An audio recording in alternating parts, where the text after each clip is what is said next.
Sa sobrang tago mga guys, hindi na ginamit. Yung problema niya, grabe. Sobrang higko niya, totoo. Ginaya palantaw ko muna sa inyo para at least makita niyo man ang iyang mga kiki. Ay, ambo talaga na. So, hello mga morning sa inyo mga guys. No? So, ngayong adlaw, meron tayo isang komensal. Ano yung pronunciation? Yung kuminsal. Basta, ang bike nga mahal manaho. Muna sa mga guys, ang bike ni Tito Ronron. Ba, gindala dyan sa akon mga guys. Ang balya sa akon, no? Try pa na mi, churaya be. Haba. Ambal ko sa iya, makakaya ko lang kasi hindi naman tayo majikiro. Maglilinis lang tayo tsaka magkakayo. Ha, di ba? Mekaniko. Pero gwapo. Aba. Ay, ni puta. Wow!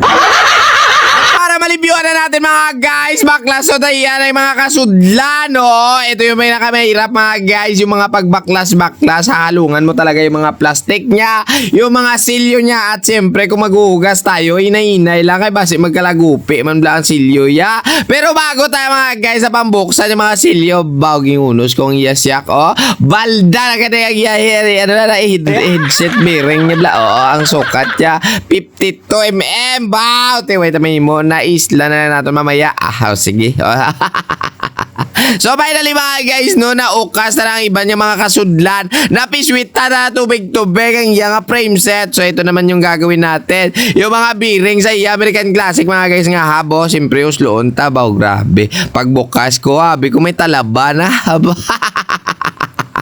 Grabe, sobrang higko talaga mga guys. So, ipakita muna natin sa inyo kung gaano kadugyot mga guys. At syempre, para malimpyuhan sa gamitan tasak. Langis-langis mga guys. Tapos biswit na tubig-tubig. And then hangin. Oh, para at least matabog kita na niya mga kiki. Nga pilit-pilit di draso sa mga wala idea. Oh, maglantaw kayo ng video ko.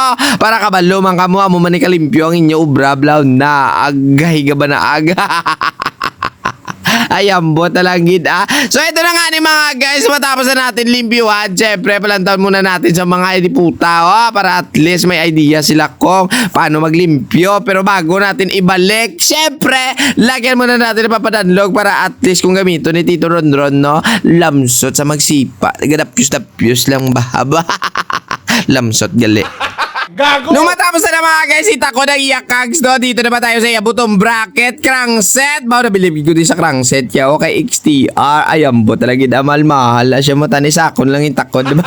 Gago! Ayang bisyoso, animal ya. So ito na nga ni mga guys, finally natapos ang hitman natin sa paglimpyo. So ibabalik na lang nato, no? Mga guys, yung head parts niya kasi kailangan i-press natin yung bearing sa idalom kaya hindi ito makuha agina ang iyang bearing shield, bla. Oo, yung uslo ni nino nyo bibiging agin na antak-antak ate. Ito na. Finally mga guys, natapos ang iba ng aton unit. No, maraming salamat sa lahat ng nanonood sa ating ngayong araw. Thank you so much. Lagi tandaan, ang gwapo nagbabike sa dalan. Iyan na pata.